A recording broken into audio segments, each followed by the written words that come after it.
विधान भवन के सामने निजी बिल्डर की जमीन के अधिग्रहण की प्रक्रिया प्रशासन द्वारा शुरू कर दी गई है। जल्द ही इमारत की कीमत के मूल्यांकन के लिए जिलाधिकारी की अध्यक्षता में बैठक होगी। इमारत के अधिग्रहण का जो प्लान बनाया गया है उसके अनुसार यह एक नई इमारत तैयार की जाएगी। ये जानकारी खुद विधानसभा अध्यक्ष ने शीतकालीन अधिवेशन के दौरान दी थी। नागपुर में हाल ही में शीतकालीन अधिवेशन संपन्न हुआ। इस अधिवेशन के दौरान कई चीज़ों की चर्चा हुई। उनमें एक चर्चा ये भी थी कि विधान भवन परिसर जो है उसको विस्तार दिए जाने की। तो विधिमंडल सचिवालय ने एक खाका तैयार किया है जिसके मुताबिक मौजूदा स्वरूप जो हम विधान भवन परिसर का देख रहे हैं उसको विस्तारित किया जाएगा। इसके पीछे जो जगह है और इसके ठीक सामने जो जगह है उसका अधिग्रहण किया जाएगा। तो शीतकालीन अधिवेशन के शुरू होने से पहले ही विधान भवन के ठीक सामने ये जो इमारत हम देख रहे हैं, अधूरी सी इमारत है, ये एक निजी बिल्डर की है।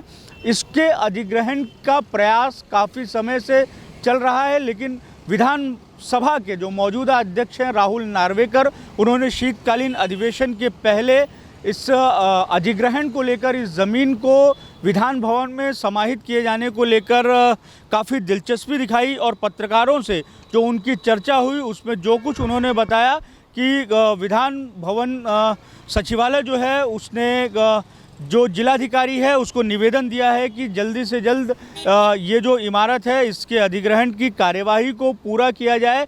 उसके बाद में शीत सत्र शुरू होने से 1 या 2 दिन पहले जिलाधिकारी को विधानसभा अध्यक्ष का पत्र प्राप्त हुआ था, जिसके बाद में जिलाधिकारी ने अपनी तरफ से कार्रवाई शुरू कर दी है।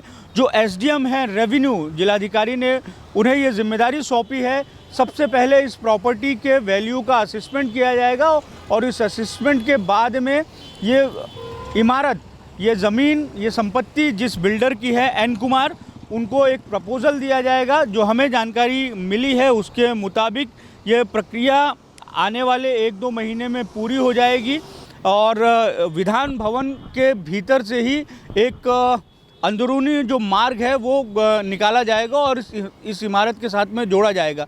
तो जो अंदरूनी मार्ग है उसे निकाले जाने का जो प्रपोज़ल है वो तो यथावत है, लेकिन इसी इमारत का इस्तेमाल होगा।